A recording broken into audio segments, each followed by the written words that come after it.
This is AVWeek, episode 0000, Friday, July 29th, 2011. Ready.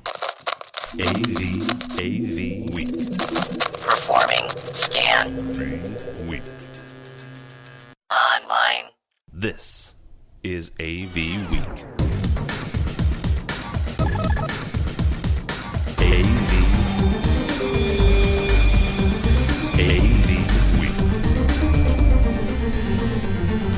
And with us today is Linda Seid Frembes from the AV Writer. Hello, Linda. Hello. And George Tucker. George Tucker is known as Tucker Tues or Tucker Tuesday. Hello, George. Hello, all. Linda is an AV writer. She's also does some freelance. She's a freelance writer for the AV industry. George is a live staging engineer. He's also a tech blogger. With me in studio is Michael Drainer from Tech Electronics in St. Louis, Missouri. Hello, everyone. Michael is an integrator for the AV industry. He's been involved for quite a number of years. And my name is Tim Albright. I'm the host, moderator, and kind of the yahoo who put this kind of thing together. So, first up, since it kind of feels close enough to do a roundup or a recap of InfoComm. It was only about a month or so ago, June 15th through the 17th in Orlando. I'm going to go around and see kind of what the number one or number two things that knocked your socks off in Orlando. Linda, we'll start with you. What was something that just wowed you at InfoComm this year? Well, I'll put a caveat on my selection, only because if anyone was actually at the show, you'll know that it would take more than those 3 days to see everything at the show. So I don't want anyone to feel slighted, but my favorite thing was the InFocus Mondo Pad. That I thought it sort of combines all the things I think our industry has been going towards with interactivity, collaboration, conferencing, and it was just really an impressive piece of technology. Now, for somebody who didn't see it, because I actually missed that one, what is the InFocus Mondo Pad? Well, you can probably go to the InFocus site and that'll explain it better than I can. But just think of a 55-inch LCD full 1080p tablet. Ooh, wow. That can be used for conferencing. So, I mean, again, it's just one of those, to me, it just sort of tied together all the things that, from my perspective, from someone who writes about this industry, it's all the things that we've been talking about, right? So we've been talking about unified communication, collaboration, interactivity, touch panels. I mean, it's all of these things combined into a 55-inch LCD. That is sexy. A 55-inch touch panel. I like that. George, what is your one or two things that kind of blew you away? I went a little more practical. I was really impressed by the AMX, the panoramic panels that they were putting out. I'm unsure if these are new or not, but I've never seen them before, and they really wowed me, the way they move and the way they feel. When it's done as like a tabletop, it really reminded me of the old, was it Bang & Olufsen BO Sound CD players? Oh, wow. Remember yeah. those? Mm-hmm. Very elegant looking, yet practical, yet something unique enough that you just want to touch. And I like just how it had that practicality from everything from conference rooms to a home use. It just really flowed very nicely with all the way that you could swipe stuff and just how it laid out. So this is the edgeless touch panel. Yeah, they call them Madero X's, I believe. They're like 19-something inches. They're kind of ungainly looking, but I really do like them. The minute I saw it, I wanted to touch it. It just, and having been around touch panels for more than I care to admit, it just really wowed me. And I was like, it wasn't an iPad moment, but it really was a, wow, I'd love to be able to find a way to put that in somewhere. And there's something to be said for that, because companies like Extron and Crestron and AMX and Aurora, sometimes they have a difficult time coming out with another wow touch panel, because so often is the time for the past few years it's been it's a touch panel. It does what it does. It's almost like a utility truck, and right. to see something like that, you're right, something that's sexy and something that it just kind of grabs your attention and makes you want to touch it for right. the end user is huge. Yeah, I mean, that's what iPad did, really, too. I mean, it was like, hey, it's wireless, it's thin. Wow, that looks so cool. And I think this has a similar effect for those installs where a dedicated proprietary panel is really necessary. And there are those cases, where you don't want something that you're not sure if it'll last the use and abuse that a public causeway would have or something. Yeah. The other one that I really liked, which is not quite on the install side, since I'm on the staging and live events side nowadays, is a company called Dataton. Dataton is a Swedish company that started off doing show control, which was back in the old slide days when you did multimedia, when that meant, sound and slides. Mm-hmm. And they have actually morphed into a masking, soft image mapping company with a product called Watchout. And it uses, in the old days, it used multiple computers to do each segment of the screen. So if you're familiar with this process, in the old days, you used to use the shutters on your projectors with certain material feeding it to make the edge blends. You can only do it on a flat screen. Well, nowadays, you can do it on curved screens and oddly shaped screens and multiple locations. And what Dataton has done is stepped it up, and they now allow one computer to do multiple screens, and they allow a stereoscopic, almost 3D imagery. It requires glasses, but it actually looks pretty cool. Oh, And wow. the really cool part is they do now something called enhanced live interaction. All right, it's a marketing name. But how they showed it was they took an iPad, controlling this watchout computer, but then took an iPad, took a picture of the crowd, and it showed up on screen within about 15 seconds. Wow. And it was and the 15 seconds was because it was so dense at InfoComm with RF.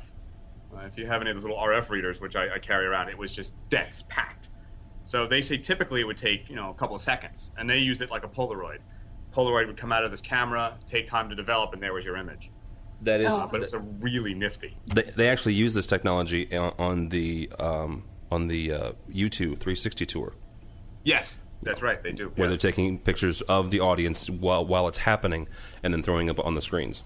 Yeah, and this is one of those things that does that. And it does it live interaction for audience reaction and polls.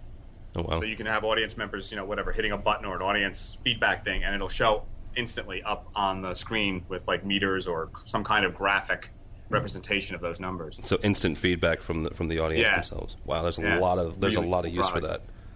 Yeah, and there's a few companies out there that do similar things like Pandora and Hypnotizer and all those guys, but this really sort of steps it up with the interactivity. All right, Mr. Integrator, Michael, what was your one or two things? Coming from the integration side of things, we do a lot in the video conferencing world, and I was thoroughly impressed with Polycom's new Eagle Eye Director system.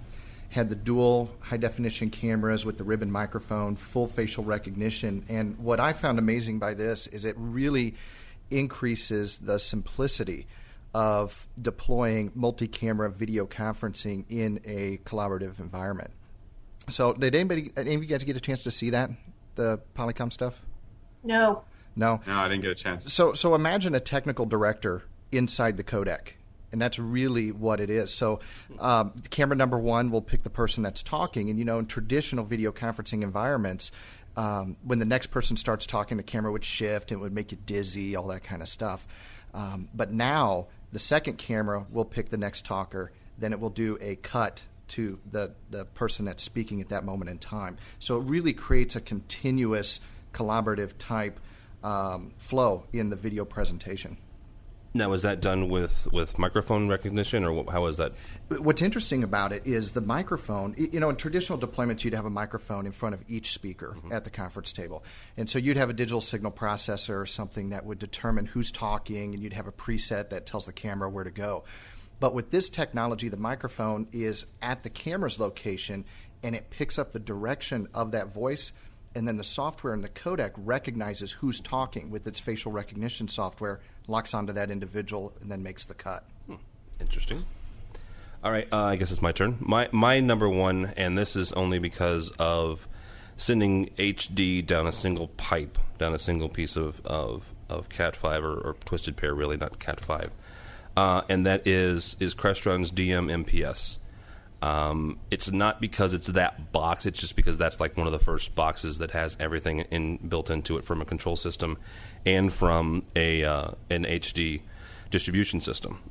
Everybody knows the issues that the industry has with HDCP and with sending high-definition content over longer distances. I mean, anything over 100 feet or so, then you're going to start getting into some issues.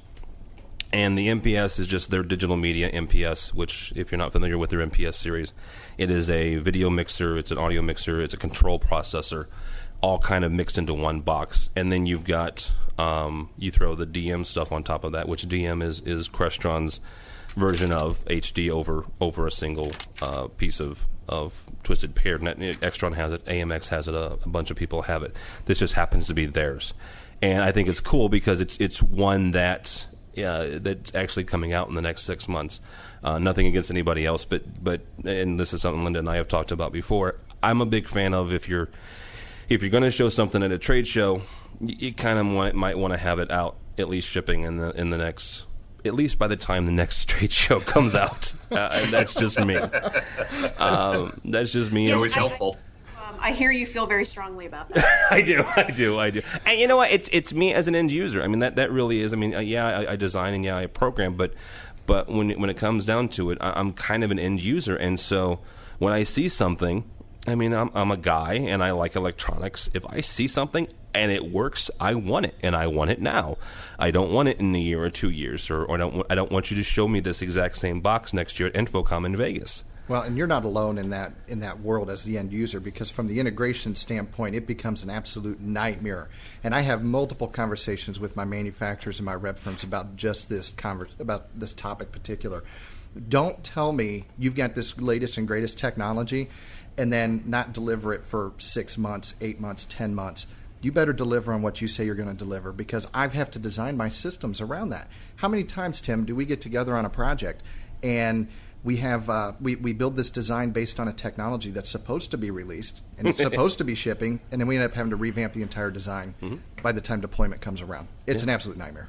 It is, and it's unfortunate for the end users who go, this is something really cool, and especially I understand designing 12 months out, but we're working in an industry now that, especially with digital and how fast things move, that 12 months is a lifetime. I mean, how much stuff, guys, in the last 12 months has changed when it comes to digital and HDCP and everything. So if you're a designer, or even an integrator who does design build, designing 12 months out almost is suicide, I think. But I think too, it's more of a, for me, I see it more of as a marketing thing, because if you announce something that the market doesn't have, you are technically first to market.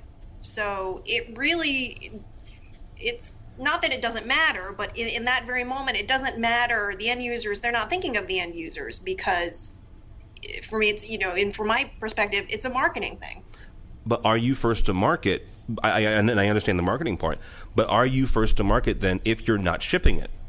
Oh, those are just tiny little details. About shush. Jeez, I give up. All right. Hey, so I have a question for the group, actually, that's based on some of the description you had about the HDCP stuff. Yes. I know there's a lot of boxes out there now saying you don't need that. You don't need the HDCP. And from what I've been reading, and granted it's on the internet, so we'll take it for what it's worth. It's all true. Exactly. There are a number of products out there saying you don't need to worry about that. We just bypass it. And, if you read the HDMI.org, licensing rules, they say you must have this and you must be aware of it and recognize it and acknowledge it. But there's a lot of products out there, even major manufacturers, who aren't. And I really get the feeling that HDMI is sort of going, a little wrist slap, going, don't do that, okay? We'll talk to you later. and they're coming out with it. So there's these companies that invested all this money in making it right, following the rules, and they're sort of getting run around.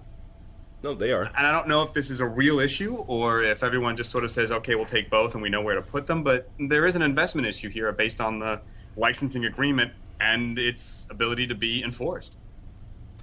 Well, this is actually something that I've spent a lot of time on because I have a very good friend who works for a company who has spent a lot of time doing it right.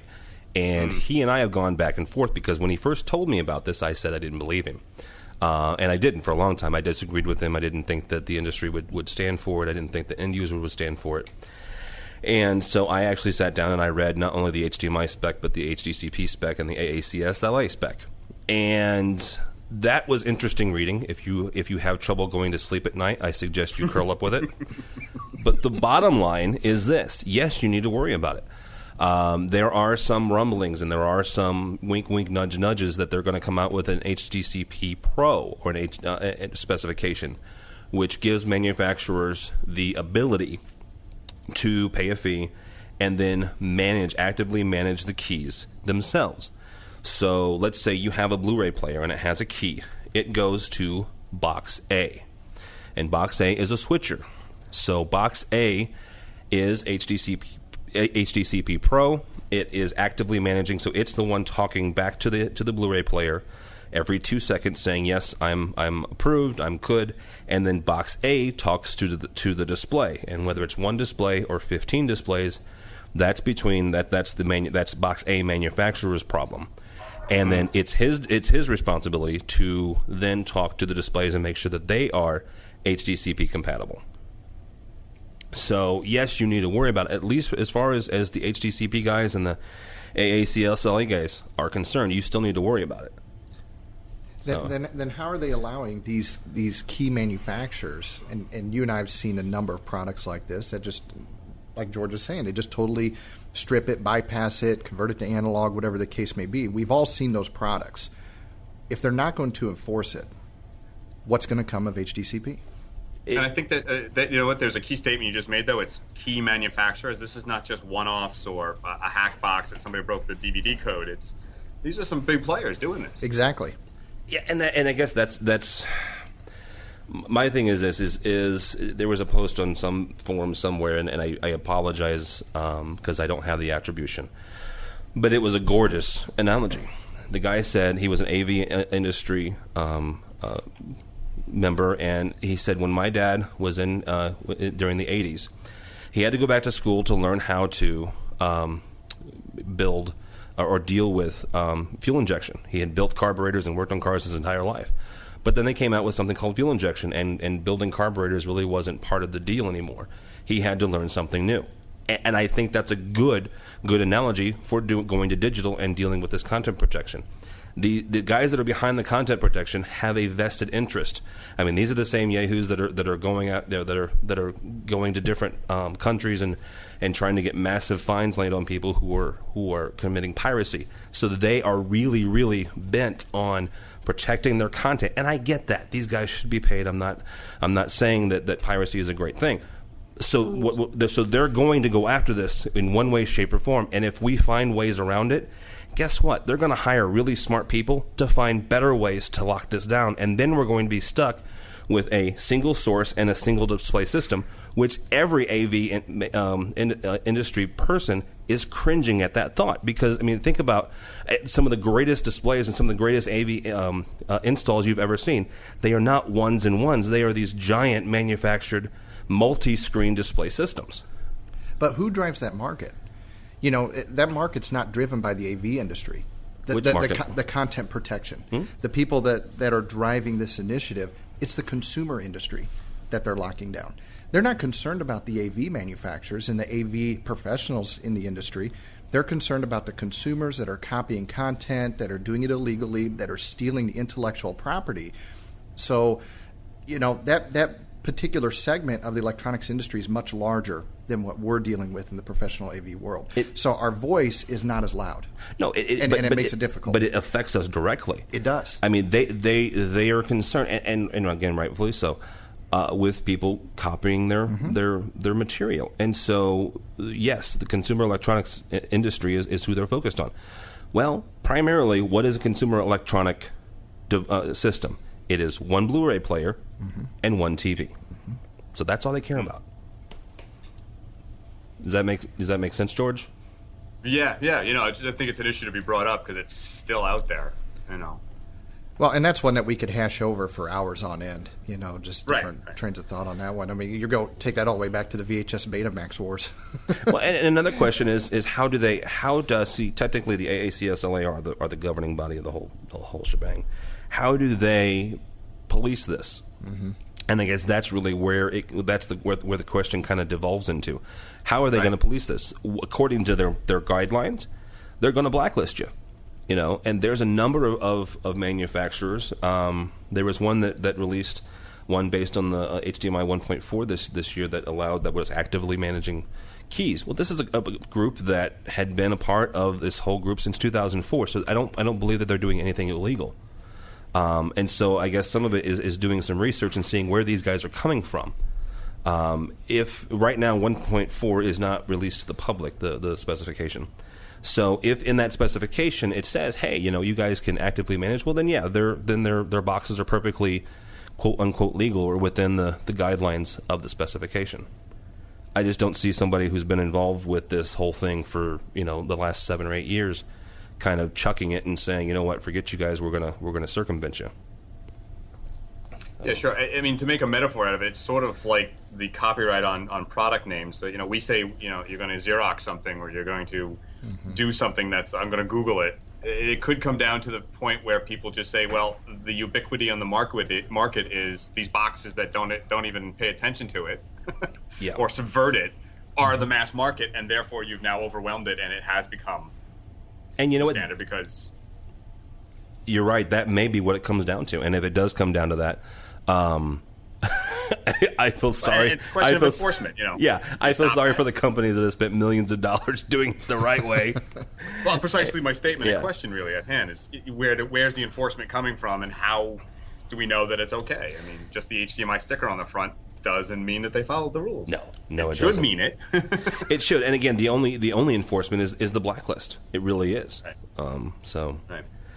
Okay, back in the 80s and the 90s, I remember fondly going to, you know, clubs that had these giant video walls, and they were showing, you know, MTV and other music videos and stuff like that.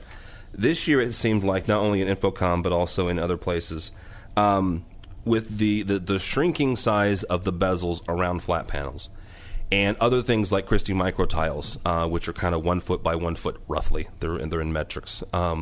Squares, the kind of the video wall has come back, sort of. I mean, has it, Linda? Did it ever go away? Well, it did a little, didn't it? I don't know if it's.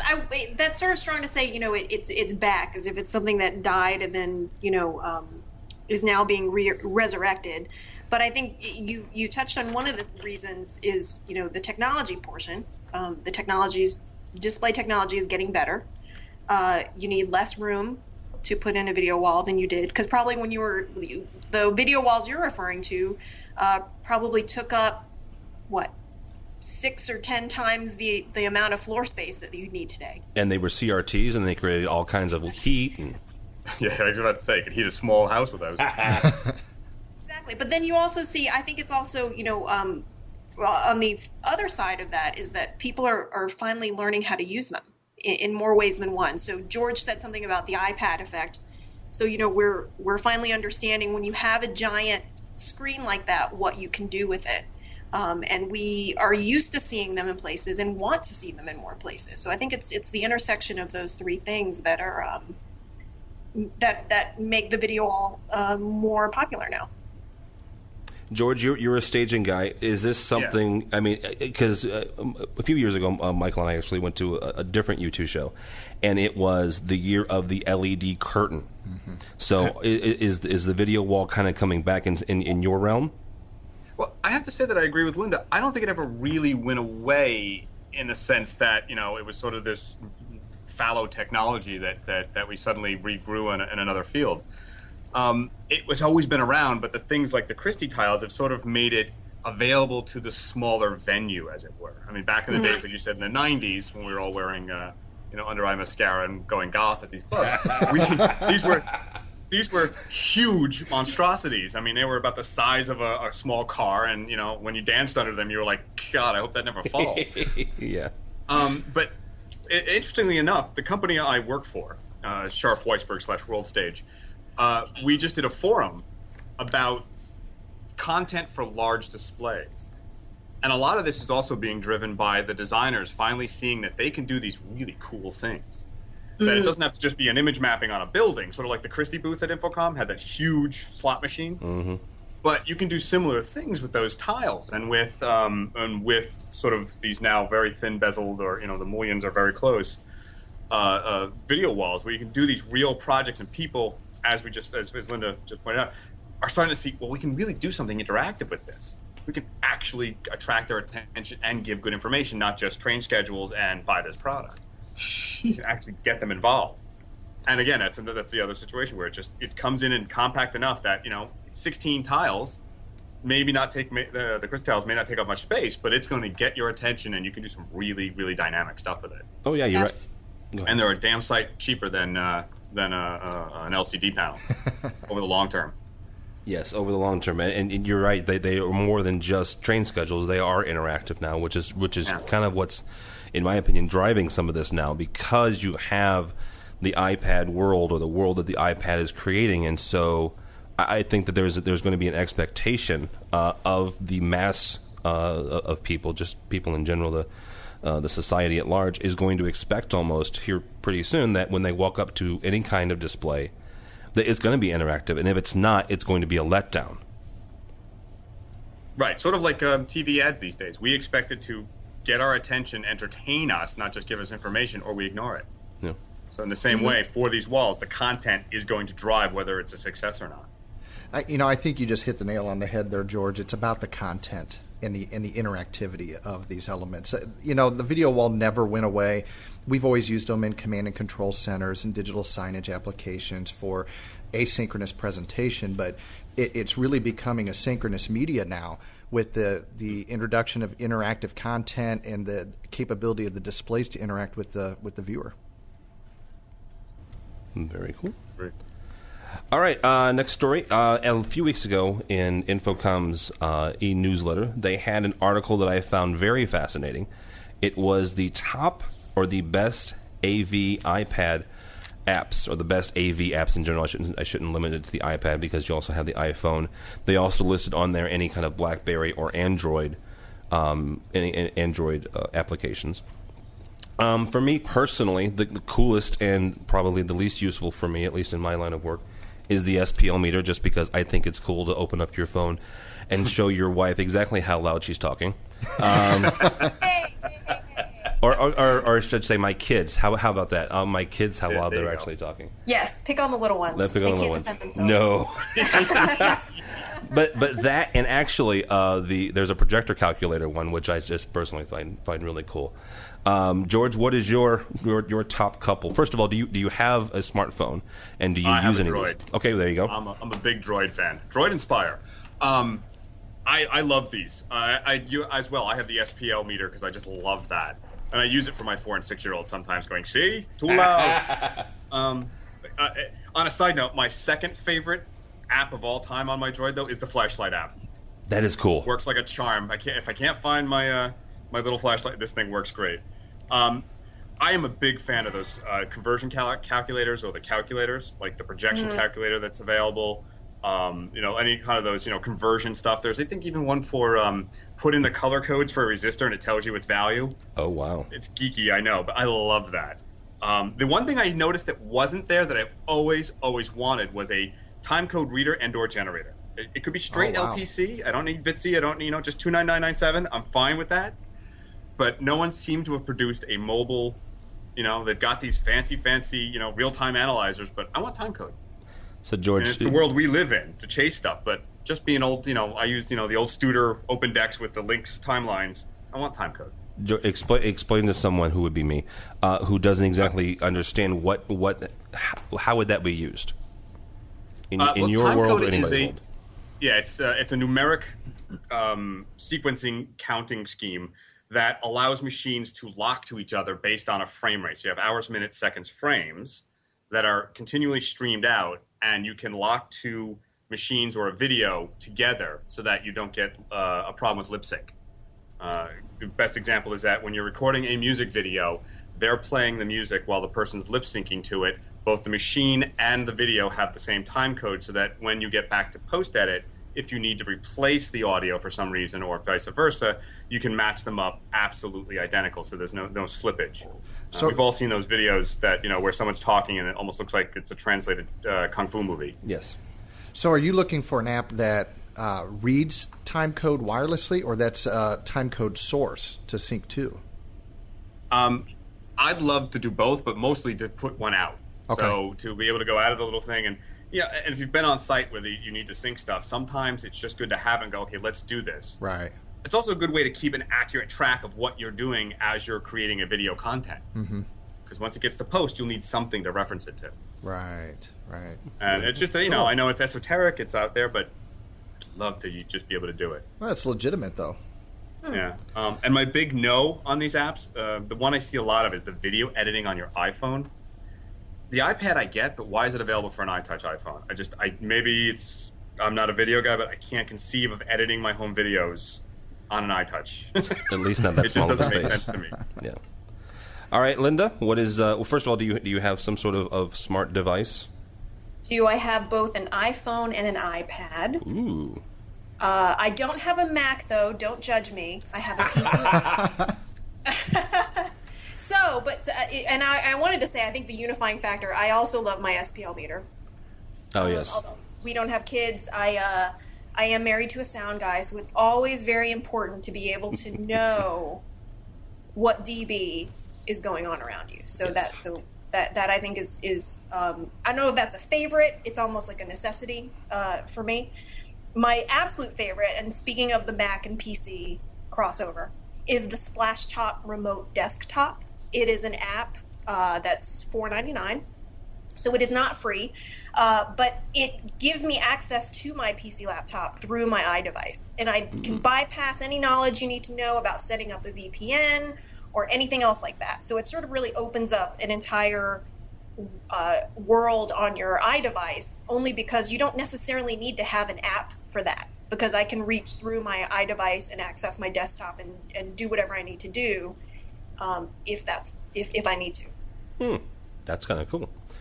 Michael, you have an iPad. You don't have anything else, but what is your one or two favorite apps? Oh, I think the SPL meter is just the way to go. You're just weird. No, obviously the audio tools are always fun. I've got the SPL meter and the real-time analyzer RTA Lite, which comes in very beneficial for that quick just spot check of what's going on in a room or space. But in addition to that, Autodesk this year launched their online version of AutoCAD, which is AutoCAD WS.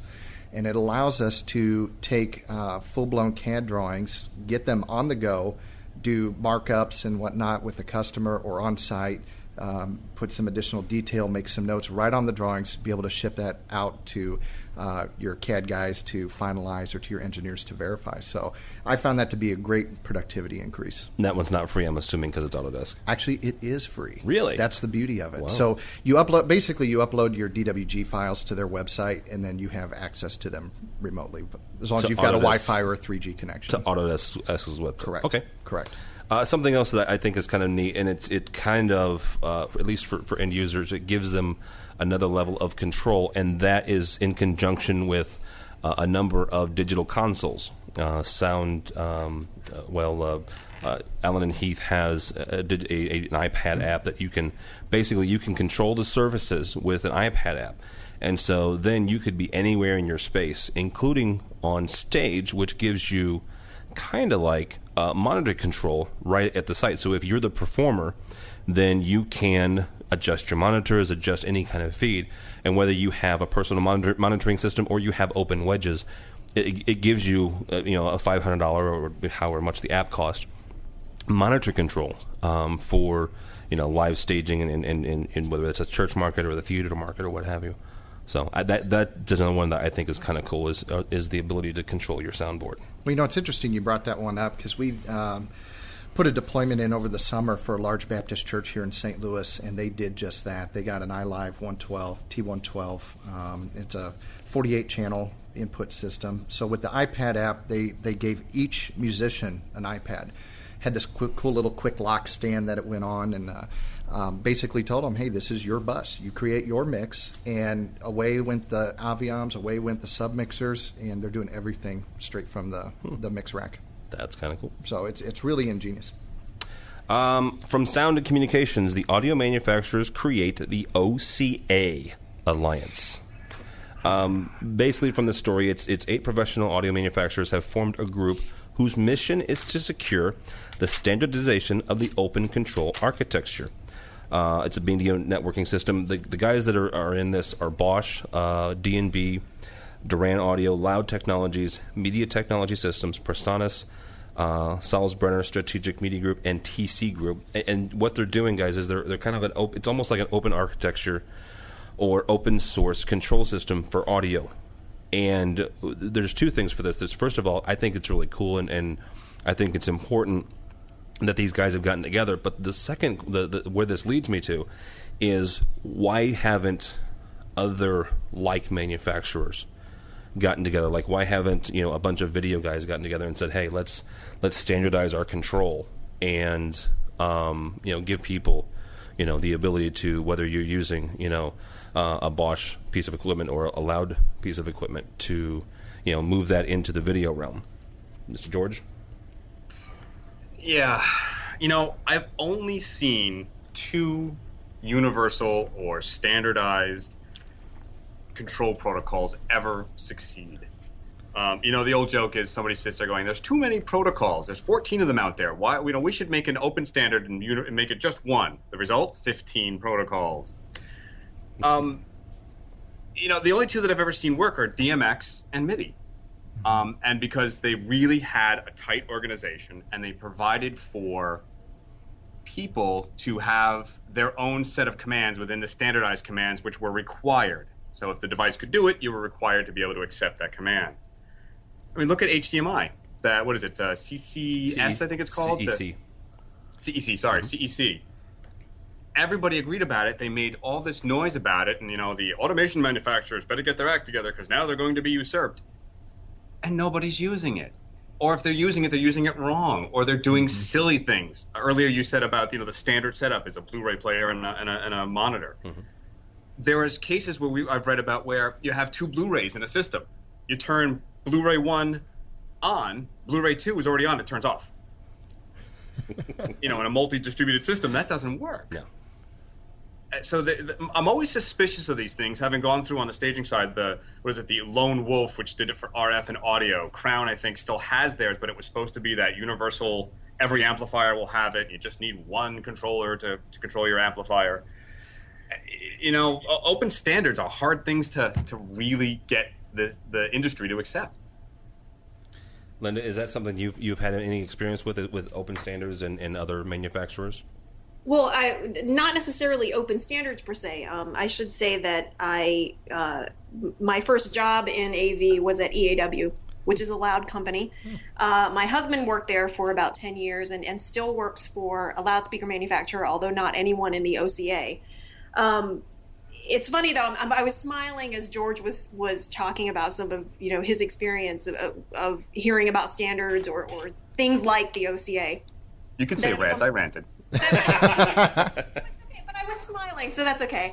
And it's funny though because I've seen the other side of that because I know my husband does product development, so from the behind the scenes, I know about protocols and standards that have tried to be that maybe no one has ever heard of because they never saw the light of day. And I think we all agree that it's a good idea. In theory, who doesn't like an open standard? I mean, whether it's AV or audio or anything else. But my view about OCA is that this is traditionally a segment of the market that doesn't necessarily talk to each other. So between OCA, AVB Alliance, PAMA, which is the Pro Audio Manufacturers Alliance, nothing may ever come of them. Some great things may come of them, but it's the fact that this segment is finally talking to each other. And that I don't see how that can be a bad thing necessarily, because I think that type of collaboration has been sorely lacking for a long time. Let me throw something out there that is incredibly crazy, and I will probably get yelled at by a number of people that I know. What would happen, or what's the likelihood of control manufacturers coming together in something like this? A rift, time-space continuum would open and swallow us all. and I ask that, again, as a simple-minded end user, because you have a number of them who There is one group that will allow you as an end user to connect to your system and take off the compiled code and do with it what you will. There are others that the only person that can do that is the person who programmed it originally. There are HTML, there is C++, there is Cold Fusion, there's all this other different types and ways to control your system. Why would it be so evil for all of the Trons and the X's and the Auroras to get together and say, hey, here's a basic protocol of how we control the world? George? It would be nice. It would be nice. One, I don't know how manufacturers would then distinguish themselves. I mean, I think there's, in recent years, there's been a huge growth in those companies that is vertical and horizontal product lines, so that they're doing more than just control. That's sort of an ancillary thing for them now. It's like, you got a protocol, we can do it. You also don't want to stifle innovation here. Setting up a standardization is a good thing, and if it's open source, sort of like the Firefox stuff is, or any numerous other, favorites these days, you do help grow innovation in that product and in new ideas. Where did HTML5 come from, right? Yeah. So standardization is good, and people agreeing is good. But look, we're still fighting over pin 2, pin 3 hot, folks. Yeah. Yes, we are. We're still fighting over it. It was set up before AES-24 was even thought of, and it's still, when I go on any show, we have an entire case full of turnarounds. It's like, you still have to figure that stuff out. And it would be nice if they could all agree like DMX or like MIDI did. DMX not so much, but MIDI was a great example. They really fought over it. They said, okay, here's what we're going to do. And you should be able to do these set things. And if there's anything you want specific to your product, there's this little set of, 2 4-bit words that was your called sysx commands. And you can do whatever you want. And if 90% of what your gear does is that's great too. And then they also allowed for other versions. There's MIDI timecode, which rides within and on its own, and MIDI show control, which is a whole different set of protocols, but based on the same architecture. And I guess that's a success. But see, that's where I was coming from. Are these manufacturers other second and third and fourth product lines? Because you're right. Yeah, we can control it, but we can also, do HD over Cat5, and we can do this and we can do that. Yeah, I think there's a lot of lessons that we can learn from the IT industry. AV has become so much more IT-centric, both in the video and on the audio side. And one of the things that the IT world does very well is establishing standards. They establish standards of communication, standards of protocol, standards of control, but then they allow that flexibility. Just like you said, George, in the DMX world, your device does XYZ, but it does XYZ this way, and this is the standard way of doing it. If you want to do A, B, and C, you can do that, but here's the structure for which to work. And, by the way, if you find a new innovative way to do this, bring it back to the committee. Let's look at it. Let's all learn from it. So I use the OSI model as a standard, in the networking world where you've got the 7 layers, and that's the foundation. But then you can build on that.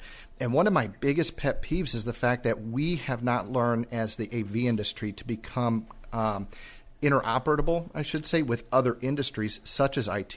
And the SNMP protocol is a very specific case that I'm referencing, where a router, a switch, a PC can all talk simple network management protocol. But if I put a projector on a network, it doesn't know what to do with an SNMP packet because we haven't standardized our ways of communication. It's very apt. Very apt. Yep. Next story. This is from our fine folks at InfoComm, who I love to death. Kramer Electronics has entered into an agreement with InfoComm International to offer InfoComm licensed courses throughout the world. Up until now, it was just Kramer had an agreement with InfoComm for just the U.S., but now this agreement expands the original agreement to include all markets in all countries around the world. Here's where I'm going with this question, and I think it's really cool that Kramer has done this. My question is, why hasn't anybody else? I personally have gone to 3 or 4 manufacturers training. Michael has, George, and I'm sure you guys have. George, why wouldn't anybody else kind of enter into this type of agreement? Yeah, I'm with you. I'm not quite sure why they wouldn't want to.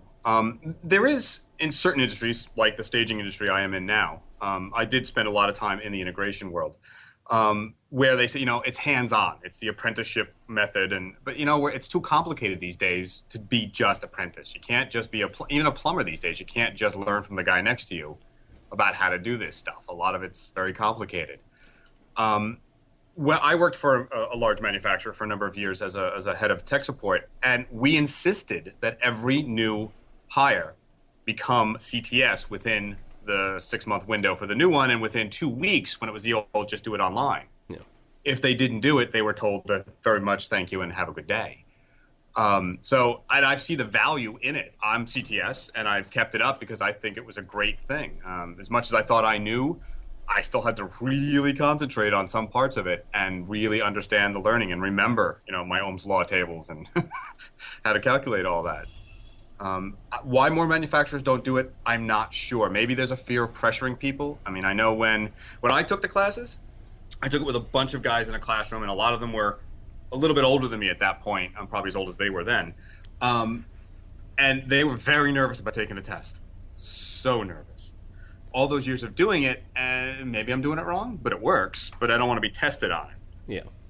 Yeah. Again, I really believe in the whole CTS thing because the people I've met who know that stuff, and when I've interviewed people that have CTS, and we used to put them through the ringer when we interviewed them, those people usually were able to, if not tell me what the answer is, logic the answer out, and that's what's really important in the end. Yeah, and my other thing about this is, the manufacturer, after I got my CTS, obviously I have my RUs, my renewal units, and I can get those through manufacturers, and so so they're already kind of doing it, and they're already kind of partnering with InfoComm, because whether it's a speaker manufacturer or a control system manufacturer or a video switcher manufacturer, if I go to their training, I get a certain number of units, and what do I have, 2 or 3 years to get those? Right. And so they're already kind of partnering with them. I guess I don't know why, and again, I'm just a simplistic end user. So well, for Kramer, it's a really good marketing opportunity. It's a great outreach. I mean, all of us live on social, where we know outreach and the conversation is the single most important part of it. The content that we create to create a discussion around is very important, but the actual conversation is where we really find value.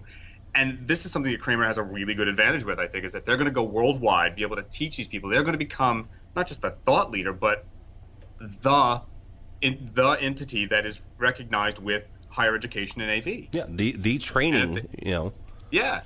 If nobody else jumps on and they become the exclusive by default, that's a great thing to be. It's suicide is what it is, by the other manufacturers.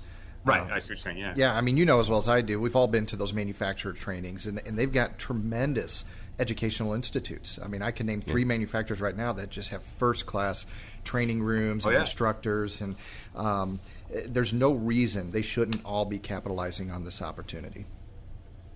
So let's all call info. Go ahead.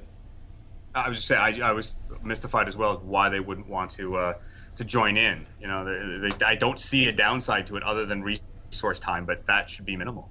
Now, let's look at this from the converse, on the opposite side of the coin here.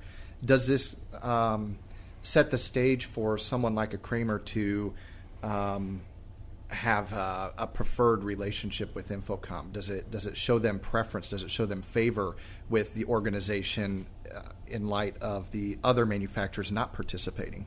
In what way? Well, is it open to the other manufacturers? First of all, I didn't see that in the article, because it's a licensing agreement to conduct that training, right?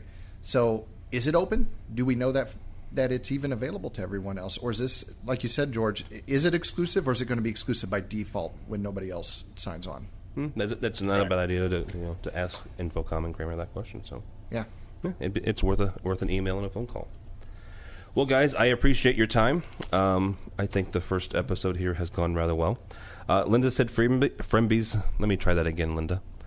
Linda Seid. Go ahead. Linda Seid Frembes. Linda Seid Frembes has been with us. That's why I go by AV Writer, because no one else can. That's a good one. She is the AV Writer. Her website is avwriter.com. An excellent website, by the way. Frembes.com. Frembes.com. Yeah, don't go to avwriter.com. That's a part I'll cut out. Frembes.com, Frembes.com. She is also AV Writer on Twitter. And something that Linda has kind of started is the AV chat. It happens from time to time, I believe, every couple weeks on Twitter. And Linda, why don't you explain to people kind of how, if they're interested, if they've never heard of the AV chat, how it works and how they get involved in it? Sure. Well, it is, as you said, it is a Twitter chat. It happens twice a month. We talk about various topics that I have listed on my website. I'm usually either myself or my co-moderator, Paul Konikowski. We sort of lead the group in a Twitter discussion about things about AV. So most recently we talked about women in AV, which is a big topic lately. Our next chat is August 4th. I was going to say next week, but then I realized that people will be listening to this podcast at all different times. So our next chat is August 4th at 3 o'clock Eastern Time, and the topic is CTS and continuing education in AV. And so if anyone wants to get involved, there's details of how to participate online on my site. On your site. And there's also, isn't that where also the list of the topics are, is Frembes.com. And you can also look at transcripts in case people want to know what they're in for. There's a list of transcripts as well. Excellent. Well, thank you, Linda, for coming. Thank you. George Tucker is Tucker2s on Twitter. He is a live staging engineer. He's also a tech blogger. George, anything that you want to plug or promote? No, if you're interested in my rants, you can find me just by searching Tucker2s. It's tucker2s.typepad.com or on Tucker Tertiary on Tumblr. And I'm always open to fight the fight with anyone who wants to do it. Michael Drainer is actually that. Michael Drainer, Drainer, on Twitter. He is a local integrator here in St. Louis, so thank you, Michael. You're very welcome. And I am Tim Albright. That would be T as in Tim, D as in David, Albright, ALBRIGHT on Twitter, on Facebook, on Google Plus, and all that other jazz. Thank you guys very much. This has been AV Week, episode 0000. And we'll see how this one goes, and we'll see you guys next week.